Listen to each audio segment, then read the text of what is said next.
Long ago, when these ancient Grecian temples were new, hemp was already old in the service of mankind.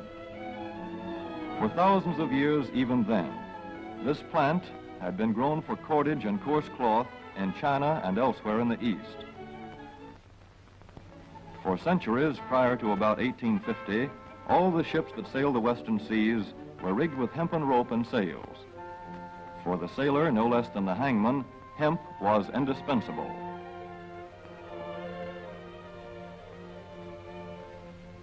A 44-gun frigate, like our cherished old Ironsides, took over 60 tons of hemp for rigging. Including an anchor cable 25 inches in circumference.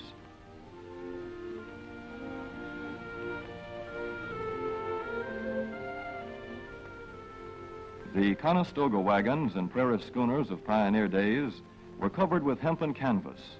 Indeed, the very word canvas comes from the Arabic word for hemp. In those days, hemp was an important crop in Kentucky and Missouri. Then came cheaper imported fibers for cordage, like jute, sisal, and manila hemp, and the culture of hemp in America declined. But now, with Philippine and East Indian sources of hemp in the hands of the Japanese, and shipment of jute from India curtailed, American hemp must meet the needs of our Army and Navy as well as of our industries. In 1942, patriotic farmers at the government's request planted 36,000 acres of seed hemp, an increase of several thousand%. The goal for 1943 is 50,000 acres of seed hemp. In Kentucky, much of the seed hemp acreage is on river bottom land such as this, along the Kentucky River Gorge.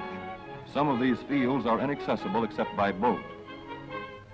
Thus, plans are afoot for a great expansion of the hemp industry as a part of the war program. This film is designed to tell farmers how to handle this ancient crop, now little known outside Kentucky and Wisconsin. This is hemp seed. Be careful how you use it. For to grow hemp legally, you must have a federal registration and tax stamp. This is provided for in your contract. Ask your AAA committeeman or your county agent about it. Don't forget, hemp demands a rich, well-drained soil such as is found here in the bluegrass region of Kentucky or in central Wisconsin.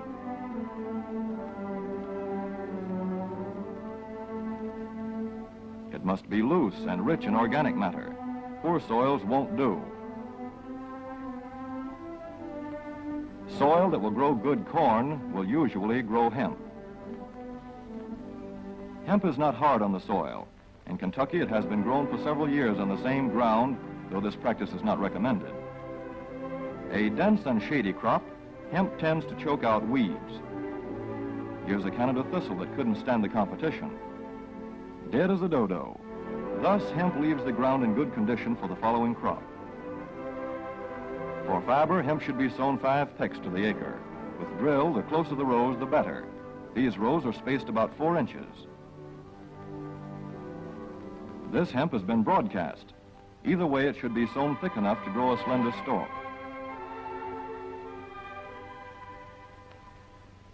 Here's an ideal stand. The right height to be harvested easily, thick enough to grow slender stalks that are easy to cut and process.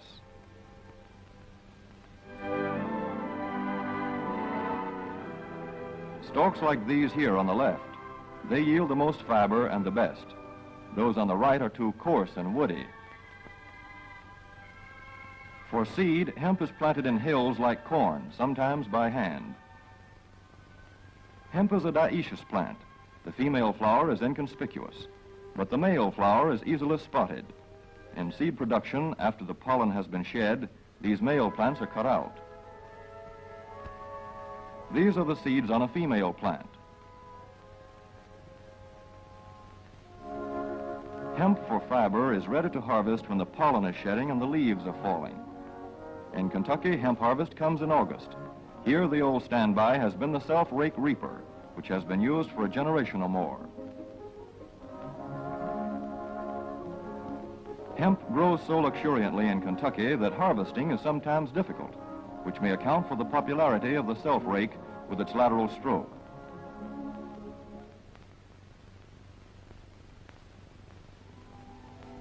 A modified rice binder has been used to some extent.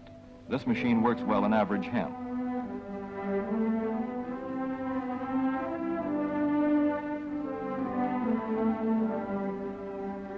Recently, the improved hemp harvester, used for many years in Wisconsin, has been introduced in Kentucky.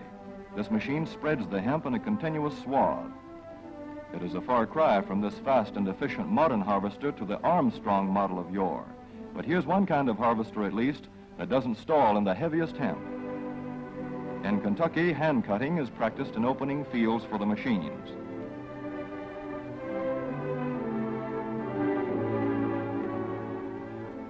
In Kentucky, hemp is shucked as soon as safe after cutting, to be spread out for retting later in the fall.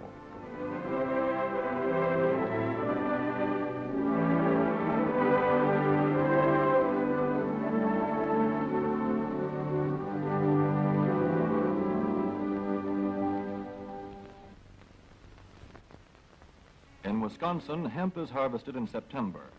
Here, the hemp harvester with automatic spreader is standard equipment. Note how smoothly the rotating apron lays the swath preparatory to retting.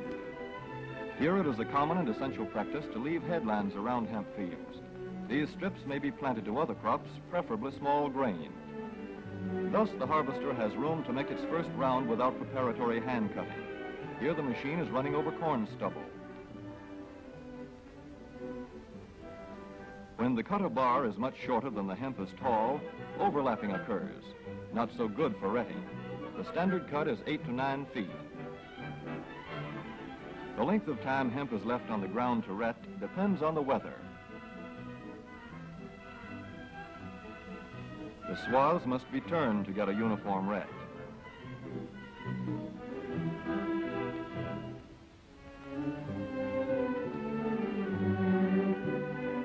When the woody core breaks away readily, like this, the hemp is about ready to take up and bind into bundles.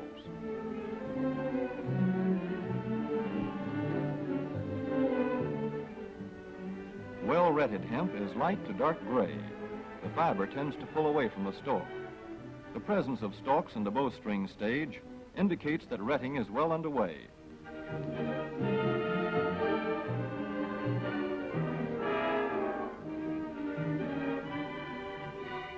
When hemp is short or tangled, or when the ground is too wet for machines, it is bound by hand. A wooden buck is used. Twine will do for tying, but the hemp itself makes a good band.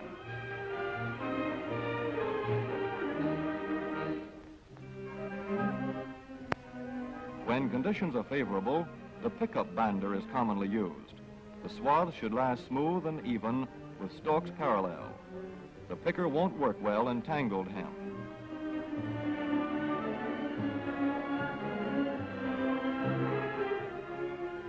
After binding, hemp is shucked as soon as possible to stop further retting.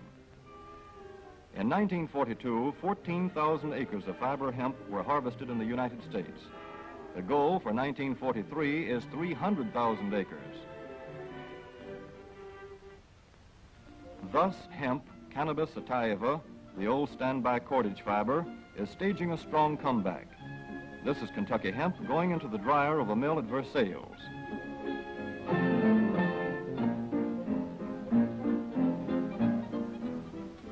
In the old days, breaking was done by hand, one of the hardest jobs known to man.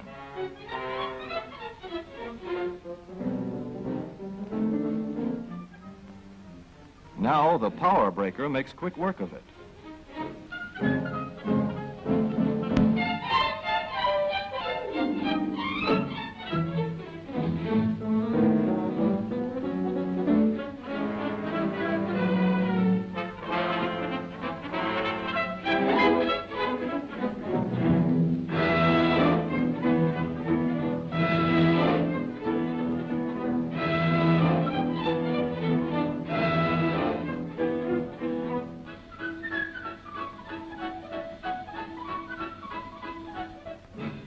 Spinning American hemp into rope yarn or twine in the old Kentucky River Mill at Frankfort, Kentucky.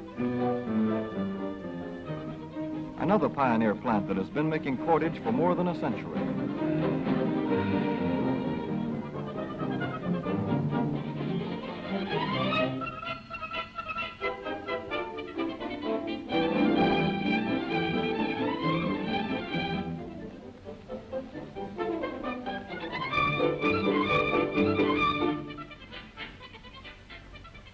All such plants will presently be turning out products spun from American-grown hemp. Twine of various kinds for tying, winding armatures, and upholsterers' work. Rope for marine rigging and towing, for hay forks, derricks, and heavy-duty tackle. Light-duty fire hose. Thread for shoes for millions of American soldiers. And parachute webbing for our paratroopers.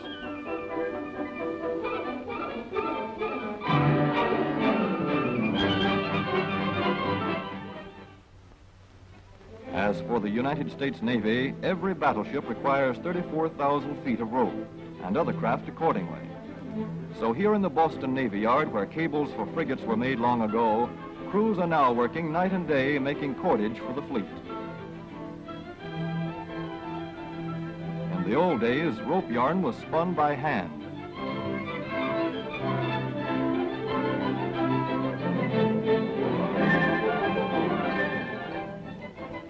Today, even the rope walk is mechanized. 160 fathoms to go.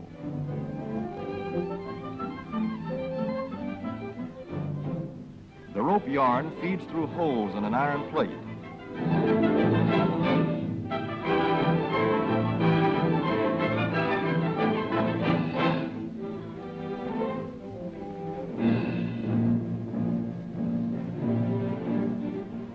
This is Manila hemp from the Navy's rapidly dwindling reserve. When that is gone, American hemp will go on duty again. Hemp for mooring ships, hemp for tow lines.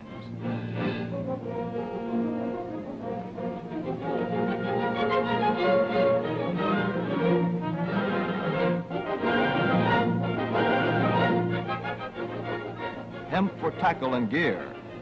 Hemp for countless naval uses, both on ship and shore.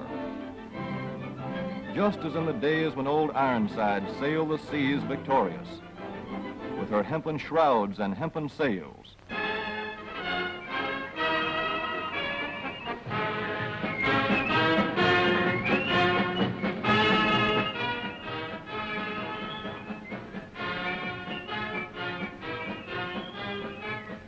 Hemp for victory.